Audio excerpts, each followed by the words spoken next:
Bonjour à toutes, bonjour à tous. Quand on se lance dans la transition écologique, on n'a pas simplement besoin d'informations, on a aussi besoin d'inspiration. S'inspirer de celles et ceux qui ont déjà franchi le pas, de leur parcours, de leur réussite, de leurs questionnements, de leurs doutes, de toute la richesse de ce qu'ils ont vécu. Et pour ça, je te vois venir là. Tu vas nous présenter des jeunes cadres dynamiques qui se sont reconvertis dans la permaculture, c'est ça ? Oui, tu as deviné, mais présenté comme ça, c'est que la face émergée de l'iceberg. Non, ce qui est intéressant, c'est ce qu'il y a en dessous. Alors aujourd'hui, on part à la rencontre d'Arthur et Blandine qui ont gardé comme fil rouge dans leur histoire ce questionnement. Ce que je fais, ce que je vis, ce que j'achète, est-ce que cela contribue à créer le monde que j'aime ?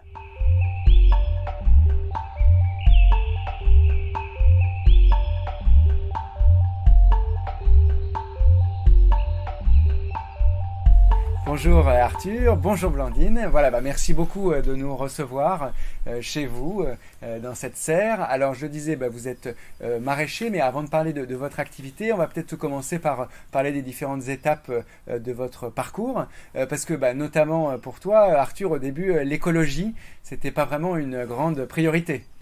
Effectivement, c'est le moins qu'on puisse dire. Dans ma famille, et contrairement à celle de Blandine, l'écologie c'était quelque chose de vraiment pas sérieux. Je me souviens d'une fois, c'était au niveau à un moment des élections européennes. J'ai une cousine qui avait voté pour Europe Écologie Les Verts et on discutait avec elle et je suis entré dans une colère noire, mais je l'ai engueulée et je me souviens très bien lui avoir dit: mais il y a des choses qui sont sérieuses dans la vie, tu peux pas voter pour les Verts, il y a des choses qui sont sérieuses, il y a la dette par exemple, ça il faut gérer la question de la dette. Ouais. Et il se trouve, donc ça c'était il y a à peu près 10 ans, et je observe que les choses dans ma tête ont beaucoup changé. D'accord, on va le voir petit à petit. Alors pour toi Blandine, il y avait quand même une connexion un peu plus forte à l'écologie, définie de manière très générale. Oui, ou définie de manière plus particulière à la nature. En fait, ma famille est amoureuse de la nature et donc nos activités étaient naturellement, je dirais, d'aller se promener, d'avoir un petit potager. Et donc c'est vraiment par le prisme du terre à terre, on va dire, que je suis rentrée dans l'écologie. Alors après vos études, vous avez eu tous les deux des postes plutôt prestigieux en région parisienne, etc. Et maintenant, donc, vous êtes là, donc on va voir un petit peu les différentes étapes. Il y avait d'abord pour vous, au départ, un engagement plutôt social. Pour vous, il y avait une coupure ou pas vraiment de lien au départ entre un engagement social et puis un engagement plutôt en faveur de l'écologie, c'est ça ? Oui, surtout grâce à Arthur, le social, parce que comme je vous disais, moi, grâce à ma famille, c'était vraiment par la nature. En revanche, Arthur avait vraiment un axe social qui, moi, au début, m'a beaucoup attiré d'ailleurs. Oui, c'est ça. Pendant mes études, j'ai décidé de faire une année de césure, donc un an entre ma 4e et 5e année d'études.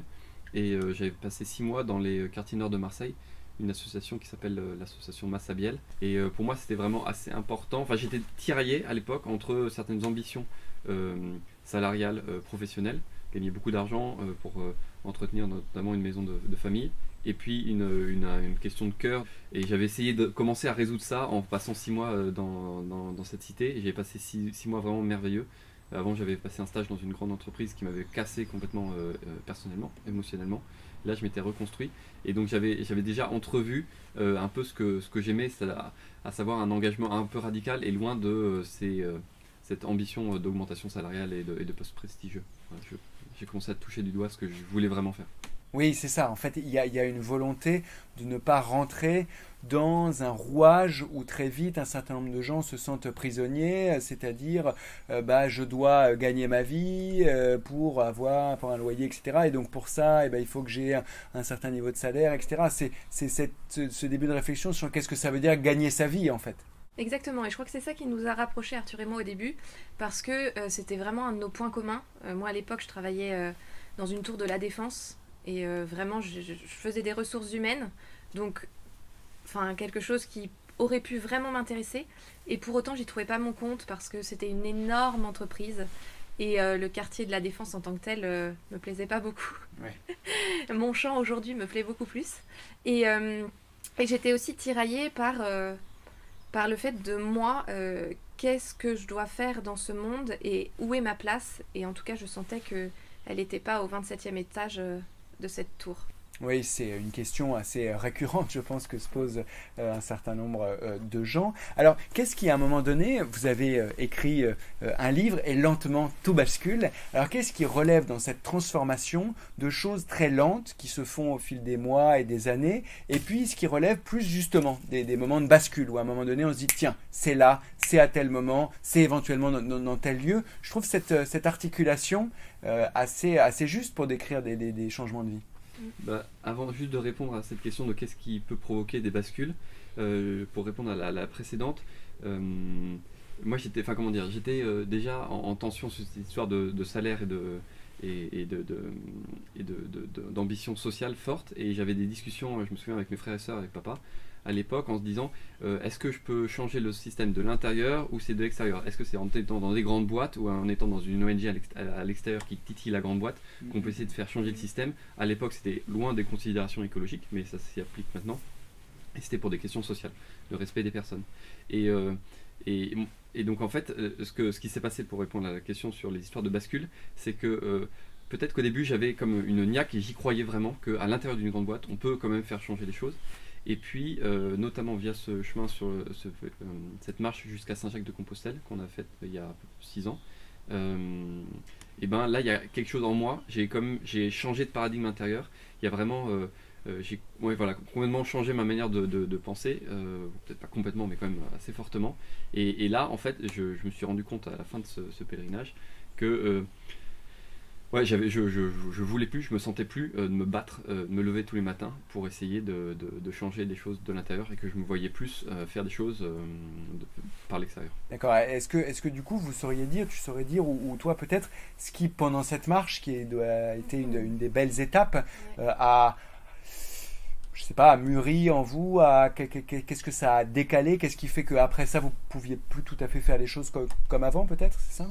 Bah, je pense qu'il y a un côté, on a mis un peu notre vie entre parenthèses pendant 2 mois et demi, parce que toute notre vie a été bouleversée, dans le sens où, pour toute maison, moi j'avais 4 kilos sur le dos, c'est pas tout à fait mon habitude dans le quotidien, et donc j'ai appris en fait à aimer cette sobriété, qui au début m'a été difficile et un peu imposée par Arthur, qui a pesé tous les grammes qu'on avait dans notre sac. Sinon on le paye Voilà. cher. Et il a eu tout à fait raison, on n'a pas eu mal aux genoux ni rien.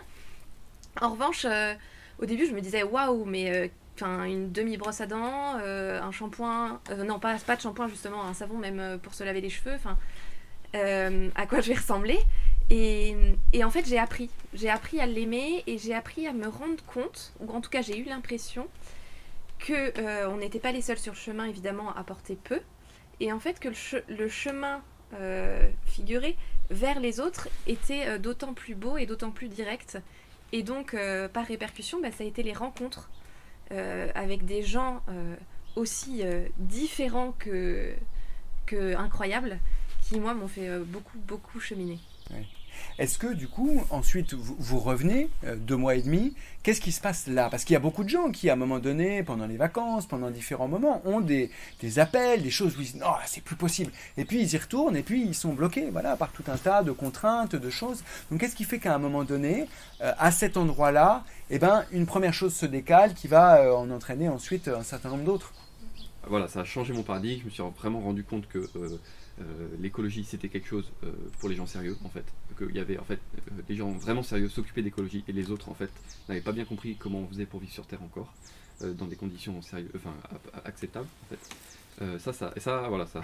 La dette par exemple, là, pour parler du début, ça remet un ordre de priorité complètement différent, des rencontres avec des personnes qui vivaient sobrement, simplement et joyeusement, avec une vie humaine très profonde. Ça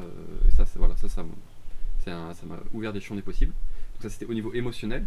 Et en rentrant sur Saint-Jacques, là, en fait, ça a été un moment où j'ai creusé les questions au niveau théorique, en lisant des rapports, en lisant des études scientifiques, et où les intuitions et les discussions que j'avais eues comme ça à bâton rompu avec des gens se sont vraiment concrétisées, et je me suis dit, ah mais oui, en fait, ils ont vraiment raison, en fait, du point de vue du réchauffement climatique, de la biodiversité, de la acidification des océans, en fait, il y a des vrais gros sujets qui sont pas du tout solutionnés. Enfin, suite à ça, j'ai quand même fait pas une dépression, mais une sorte de déprime, vraiment, parce que en fait, le monde dans lequel je m'imaginais, voilà, j'avais un peu plus de, enfin 25 ans à l'époque, je m'imaginais, je sais pas, pour 60 ans, et je m'étais imaginé que je pouvais vivre dans un certain monde. Et en travaillant ces sujets, je me suis rendu compte qu'en fait, c'était impossible. Et donc, il y a, voilà, enfin, c'est pas que ma vie s'est effondrée, mais il y a un univers de possibles s'est complètement effondré. Voilà, ça c'est clair. Et j'en suis toujours persuadé à l'époque, enfin maintenant. Et on a pu j'ai pu le partager avec Blandine. Blandine a vraiment pris soin de moi pendant ces quelques mois parce que j'étais émotionnellement très mal. Et avec un peu de sagesse, elle a réussi un peu à me reprendre et à ce que je reprenne du poil de la bête parce que c'était pas facile. Oui, parce que ce que j'entends, c'est qu'il y a un mouvement qui s'était produit et puis tout un tas de connaissances théoriques sont venues confirmer et puis même un peu alourdir le constat voilà, qu'on sait sur le réchauffement climatique. Et c'est ce qui peut expliquer aussi qu'un certain nombre de gens ont du mal, ne veulent pas aller affronter un certain nombre de connaissances qui pourtant sont assez présentes maintenant dans nos sociétés. Est-ce que pour toi, Blandine, ça s'est fait un peu de cette manière-là aussi, ou pour toi, le mouvement avait déjà commencé? Comment ça s'est organisé? Non, moi je dirais que ça s'est fait différemment. On est assez complémentaires avec Arthur, donc il y a peu de choses qu'on fait exactement pareil. Mais, c'est ça qui est chouette dans un couple qui fonctionne bien. Ouais. Mais en fait, je dirais que moi j'ai des intuitions. J'ai pas cette capacité à aller chercher les informations, en tout cas de moi-même. En revanche, je suis très heureuse d'avoir un canal privilégié d'informations qui maintenant est Arthur, qui en plus me vulgarise un peu les choses, parce que ce dont je me suis rendu compte dans toutes ces questions de réchauffement climatique et d'enjeux actuels, c'est qu'il y a une complexité qui est vraiment hyper importante. Ouais. Et moi, je trouve ça très très difficile et même un peu aride de me plonger dans tout ça. Et donc mes intuitions, moi, elle me projette dans l'action, on va dire. Et donc, j'ai pas forcément besoin de vraiment comprendre tous les phénomènes pour me dire, ok, ils sont là, de toute façon, je les sens. Et je me sens appelée à y répondre par des actions qui sont à la fois quotidiennes et à la fois qui emplissent toute notre vie. Alors, dans cette bascule progressive, donc, lente bascule, il y a le fait quand même que maintenant vous êtes ici. C'est-à-dire que vous auriez pu aussi voilà, choisir, faire un certain nombre d'autres choix. Qu'est-ce qui a fait qu'à un moment donné, vous vous êtes dit, eh ben, ça pourrait être une idée de s'installer, parce que je veux dire, le métier de maraîcher, les métiers agricoles sont durs, sont hélas assez mal payés, enfin voilà, ont des contraintes extrêmement fortes qu'il faut rappeler, loin de l'image d'Épinal qu'on peut avoir parfois. Donc qu'est-ce qui, à un moment donné, a fait que c'est ce choix-là qui s'est imposé à vous? Il y a plein de choses. Ouais. En fait, il y a vraiment plein de choses. Il y a une des raisons pour lesquelles que j'arrive maintenant bien à expliciter, c'est que quand même le métier d'agriculteur est au confluent d'un certain nombre d'enjeux écologiques, énergétiques, et que l'agriculture peut être une solution ou une partie de la solution à ces histoires de biodiversité, réchauffement climatique, acidification des océans, flux d'azote et de phosphore, etc., etc. Et ça quand même, faire partie de la solution, c'est quand même, enfin en se levant le matin, ça fait plaisir, quoi. Et donc ça joue pas mal. Mais c'est pas la seule raison. Il y a une raison beaucoup plus émotionnelle, c'est que ça me fait vibrer vraiment de m'occuper de plantes. Et il y a 10 ans, mais j'étais à des années-lumière de ça. Voilà, on sent qu'il y a une réponse. Et ça, s'occuper de plantes, ça me fait vibrer. J'adore ça. Il y a une autre raison aussi, c'est que là on est maraîcher, éleveur de poules pondeuses, et c'est une aventure de couple, et c'est aussi une aventure entrepreneuriale. Et ça, c'est deux choses importantes que moi je voulais vivre. Travailler avec ma femme, c'était quelque chose que je voulais vivre, et enfin voilà, on s'est mis d'accord, enfin on était bien d'accord ça avant de se marier, que c'était quelque chose qu'on voulait tester, et peut-être que ça marchera pas, mais en tout cas on voulait le vivre. Et puis le côté entrepreneurial, ça aussi c'est quelque chose que je voulais vivre, donc ça fait pas mal de raisons pour expliquer pourquoi changer de métier et de manière, enfin de mode de vie en fait. D'accord. Et pour toi, Blandine, on a justement les bruits divers et variés de l'environnement, les oiseaux, la cloche, et puis les personnes qui passent derrière le mur en même temps. Donc pour toi, Blandine, c'est aussi voilà, un choix qui s'est fait petit à petit, ou tu as peut-être eu à un moment donné quelque chose qui a été déterminant? Alors, je dirais que à la fois, c'est un peu comme le titre de notre livre, Et lentement tout bascule. À la fois, ça s'est fait très lentement, parce que moi, depuis que je suis petite, je mets les mains dans la terre. Et d'ailleurs, ça a plutôt été une corvée au début, où mes parents devaient même me donner de l'argent de poche pour que je désherbe le massif. Aujourd'hui, en fait, je suis hyper contente de faire ça, et je gagne même de l'argent voilà, du maraîchage, un peu en tout cas. Mais je ne serais pas allée jusqu'à devenir maraîchère si Arthur n'avait pas été là. J'en serais restée, je pense, à avoir un beau jardin et à chercher un métier dans lequel j'y trouve du sens. Mais aujourd'hui, une chose parfois d'ailleurs qui me fait peur, c'est que je me sens incapable d'être maraîchère et éleveuse de poules pondeuses toute seule. Et donc c'est bien parce qu'on est en couple que je trouve cette force. Et cette force aussi manuelle, dans le sens où il y a plein de choses que moi je ne suis pas capable de faire et qu'Arthur fait ou m'aide. Et donc c'est cette complémentarité qui s'exprime, je trouve, à merveille dans notre métier. Alors qui n'est pas toujours facile à vivre, hein. Travailler en couple, ça demande aussi pas mal de pardon. Il y a des moments d'agacement. Mais en tout cas, ça rend, je trouve, réaliste et ça nous permet chacun d'être meilleur dans notre entreprise. Tu commençais à évoquer les difficultés, c'est important aussi à parler dans un parcours des doutes, des difficultés, voire même des remises en question très importantes qu'on peut avoir.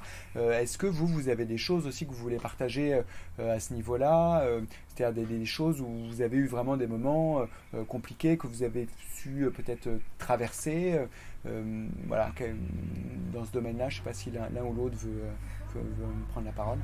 Ouais. Je crois qu'on aurait plein de trucs à dire. Ah ouais, là, donc on est installé en agriculture depuis mai 2020. Moi, je pense que je peux dire, mais toutes les semaines ou tous les jours, il y a un nouveau problème qui surgit. Et les problèmes sont plus ou moins importants, plus ou moins catastrophiques. Mais c'est toutes les semaines qu'il y a un truc à gérer qui n'était pas prévu au programme. Et là où on a eu les montagnes russes émotionnelles les plus importantes, c'était, je pense, quand même, donc, au niveau des courges. Donc l'année dernière, on a planté on a voulu cultiver des courges pour plein de raisons, mais bon, voilà, c'est un peu long à expliquer. Et quand même là, à certains moments, on s'est dit, mais on n'aura aucune récolte. Et puis, mais zéro quoi, ça poussera jamais. Et puis finalement, on a eu ce qu'on voulait, et puis on a réussi à tout vendre.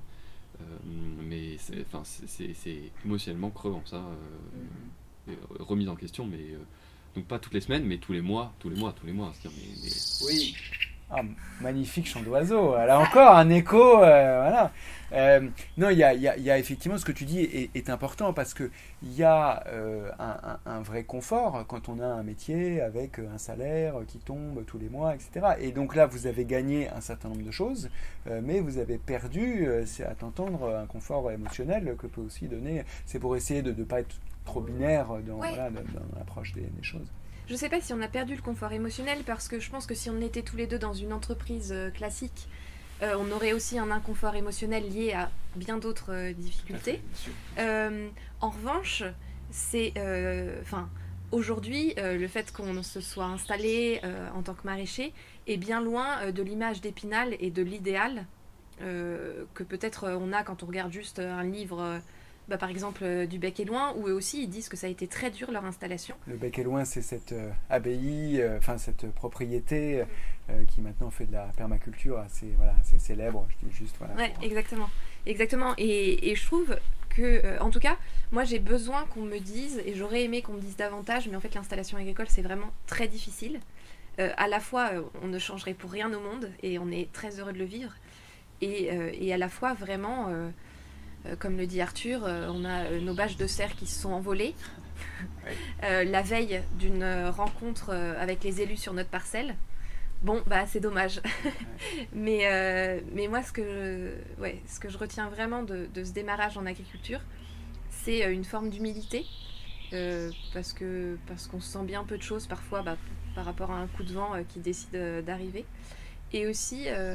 la force d'être pour nous à côté du campus, mais en tout cas d'avoir des amis sur lesquels on peut compter et qui peuvent venir nous aider. Et donc par rapport à cette bâche, l'après-midi même, il y avait 15 personnes du campus qui sont venues nous aider à tout remettre un peu d'équerre pour que ce soit à peu près présentable pour les élus, à qui on n'a pas caché d'ailleurs qu'on avait eu un problème. Parce que tu parlais du campus, du campus de la transition, Ouais. parce qu'il y a une importance aussi de ne pas faire les choses seul dans son coin. C'est-à-dire face à ces problèmes écologiques, voilà, on s'aperçoit évidemment de plus en plus que l'important, c'est vraiment c'est faire les choses le plus possible en commun. Ah, un autre type de... Et ben, c'est la cloche d'appel au repas du campus quand on en parle. Voilà, c'est incroyable. Les sons répondent à nos propos. Ouais. Donc avant de parler du campus, pourquoi on a choisi de s'installer près du campus, j'aimerais juste parler de Steve Jobs. Oui. C'est un peu bizarre, mais il a fait un discours auprès d'étudiants en disant moi, tous les matins, je me lève, et je me regarde dans la glace et je me dis, est-ce que si je devais mourir ce soir, est-ce que je ferais ce que je vais faire aujourd'hui? Et si je réponds non plusieurs jours de suite, il dit, alors je sais que j'ai quelque chose à changer dans ma vie. Et il y a quelques mois maintenant, on a proposé cet exercice à des étudiants qui sont passés au campus, sur une idée originale de Blandine d'ailleurs, et j'ai fait cet exercice en accompagnant un groupe d'étudiants, et pour la première fois depuis mes 10 ans, je me suis dit, je peux mourir en paix aujourd'hui, je ne changerai rien à ce que... voilà, et c'est un sentiment de paix profonde, et donc de confort émotionnel quand même très important, que je n'avais pas, et que je cherche, mais que je cherchais depuis mes 10 ans. 10 ans tiraillés, soit par des questions sociales, soit par des questions écologiques, de ne pas sentir être à ma place. Et là, enfin, malgré toutes les difficultés et les remises en question, me dire, ah oui, bah en fait, si je meurs ce soir, c'est bon, je suis en paix. Bon, j'espère que tu ne mourras pas. Et non, ce serait pas mal d'avoir encore quelques décennies, parce qu'il y a quelques trucs à faire sur Terre là quand même. Donc ça serait pas mal. Et donc pour répondre à la question sur le campus, c'est que nous, on avait un certain nombre de critères importants. On était à Marseille, et des critères importants pour où est-ce qu'on veut s'installer. Ça pouvait être partout en France, mais il y avait un certain nombre de critères. Et un des critères, pas le premier, parce que le premier c'est avoir de la terre quand on est maraîcher, et avoir de l'eau, deux choses pour éviter de faire comme Jean de Florette et de ne pas pouvoir cultiver sans eau. Un des choses vraiment fondamentales, c'était trouver une association ou un groupe de personnes à côté duquel on puisse s'implanter pour bénéficier un peu de leur appui, de leur soutien, et d'avoir des synergies entre nous deux, parce que on savait que c'était difficile, peut-être pas à ce point, l'installation agricole, et que et créer le réseau amical d'entraide et le réseau professionnel et les clients, enfin, on pensait que c'était trop difficile, quoi. Et donc là, très régulièrement, on se réjouit d'être à côté du campus. Le campus de la transition, c'est une association qui fait de la formation auprès des étudiants et des professionnels sur la question de l'écologie en règle générale, et puis qui est aussi un écolieu. Et donc actuellement, il y a 30 personnes qui vivent sur place et qui vivent la transition, qui vivent ce qui est enseigné à la fois aux étudiants et aux professionnels. Et puis c'est un lieu aussi qui fait de la recherche sous forme de recherche-action, donc de la recherche qui est assez proche de l'opérationnel, quoi.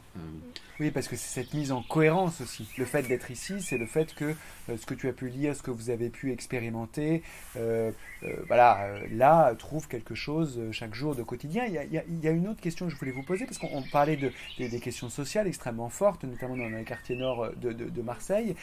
Pour vous, est-ce que du coup les questions sociales et les questions écologiques sont liées? Si oui, comment? Parce que souvent on dit, d'un côté il y a le social, de l'autre l'écologique, d'ailleurs souvent pour dire, attendez, le social est prioritaire, c'est quand même ça qui compte.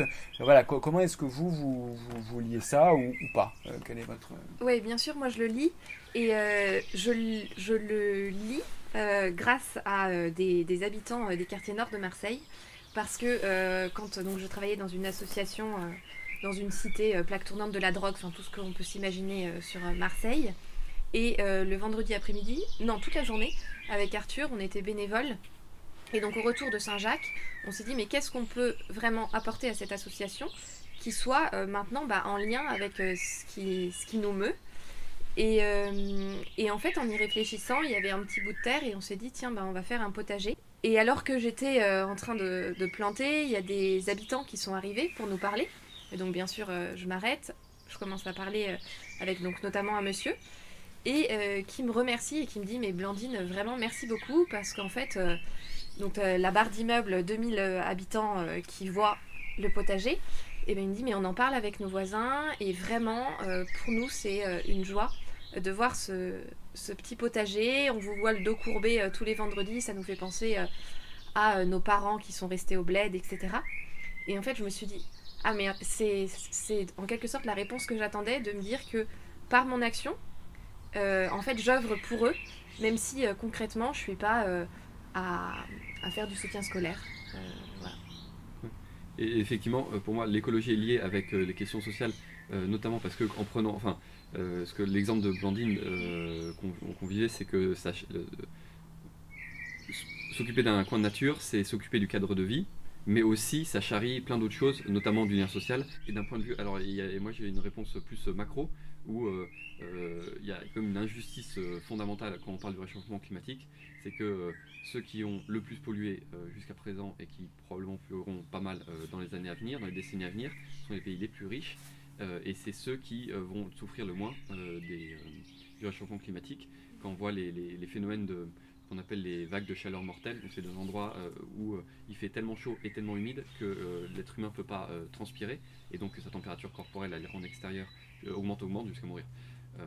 Et ça, on arrive assez facilement en fonction des scénarios d'émission à savoir quand est-ce que ça va arriver, à quelle fréquence et dans quelle partie du globe. Et malheureusement, c'est la bande intertropicale où il y a plutôt des pays pauvres. Et ça, c'est terrible d'avoir une carte comme ça en 2100 du scénario le pire. Il y a des zones entières du globe qui seront inhabitables. Et en plus, ils vont payer les conséquences d'actes des plus riches. Donc les deux questions sont pour moi éminemment liées. Oui, alors dans un parcours comme celui-là, voilà, il y a un certain nombre de contraintes techniques, financières, il y a des traites à payer, des choses à construire, des liens à nouer. Comment est-ce que vous avez, vous, surmonté ces obstacles-là qui peuvent être rédhibitoires pour une installation?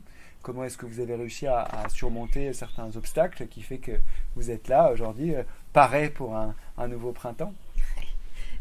Moi, je dirais que c'est grâce aux autres, en fait. Et donc, grâce au campus, grâce au lycée équestre dont on a entendu les étudiants sortir tout à l'heure, puisqu'en fait, on s'occupe des chevaux du lycée le week-end et pendant les petites vacances scolaires. On est aussi les gardiens de l'internat qui est juste de l'autre côté là, du mur. Et en fait, en échange, on a la maison de gardien donc, du domaine, ce qui est pour nous génial, puisque en fait, on n'a pas de loyer financier à payer. En revanche, on travaille pour ça, oui, oui. Et c'est vraiment quelque chose sur lequel on s'appuie aujourd'hui. Et s'appuyer sur donc, le campus, sur les agriculteurs voisins qui sont céréaliers conventionnels et très sympas, super bien outillés et assez dispo quand on a besoin, avec leurs grosses machines qui abattent un travail fantastique de manière ponctuelle. Avec le maire qui nous a trouvé un terrain alors que la première piste avait échoué lamentablement, pas de notre faute mais qui avait échoué. Et puis avec nos pairs, les maraîchers et maraîchères, il y a beaucoup de maraîchères qui s'installent en Ile-de-France en ce moment pour partager un peu les galères, les solutions, les circuits de commercialisation, etc. Oui. Dans l'agriculture, il y a souvent des débats un peu stériles. Bio, pas bio, viande, pas viande, etc. Enfin, on retombe toujours un peu sur ces choses-là. Comment vous positionnez, non pas par rapport à ces débats, mais dans l'activité que vous avez envie de faire, par exemple, pourquoi faire du maraîchage et pas d'autres activités agricoles, etc. Qu'est-ce qui vous a poussé à avoir ce type d'activité agricole? Eh ben, moi je dirais, il y a une partie de la réponse, c'est les contraintes, et l'autre, c'est les opportunités. Côté opportunité, c'est que moi, ça me fait rêver, et que j'ai une niaque d'en faire pour faire pousser les plantes, et pas pour m'occuper de vaches laitières. Donc, voilà. Donc, c'est comme ça. Mais, et il se trouve que il est envisageable de vivre avec 1 hectare de maraîchage, et même moins. C'est pas possible avec des vaches laitières. Et donc au niveau des contraintes, surtout on est des NIMA, des non issus du milieu agricole.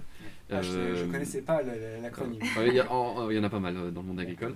Et c'est plus facile quand même. Il y a moins de barrières à l'entrée du point de vue acquisition ou accès à la terre, du point de vue aussi infrastructure nécessaire pour développer un business à peu près rentable.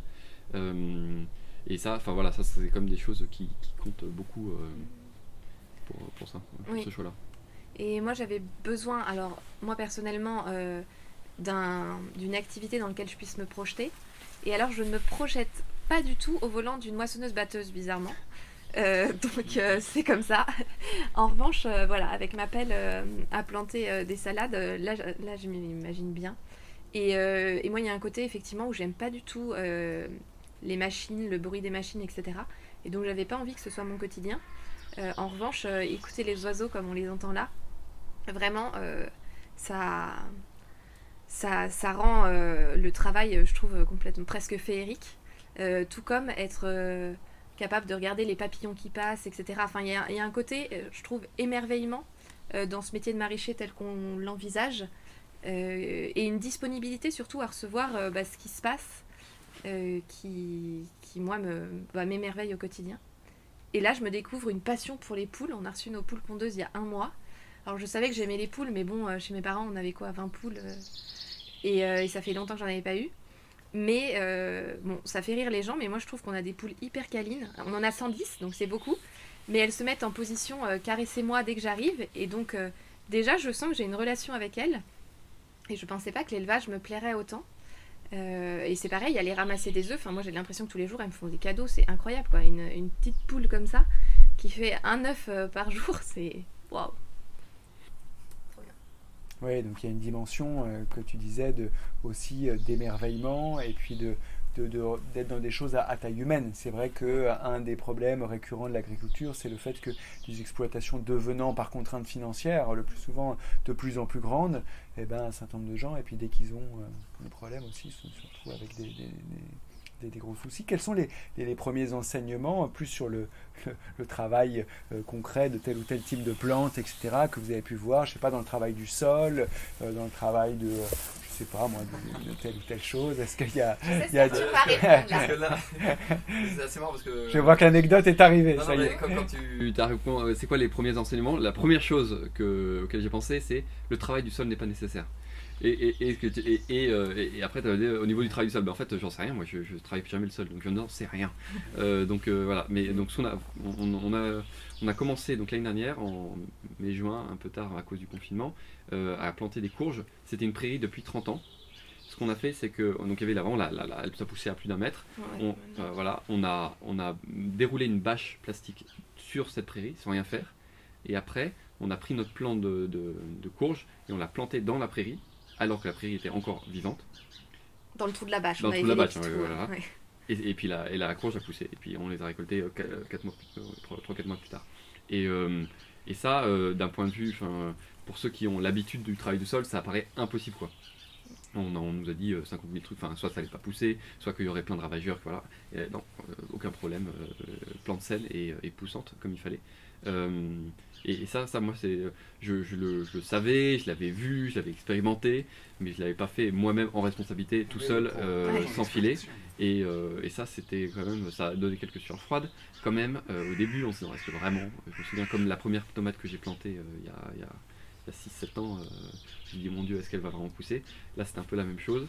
Et bah, en fait, voilà, la nature est bonne mère et ça, elle a fait pousser nos courges.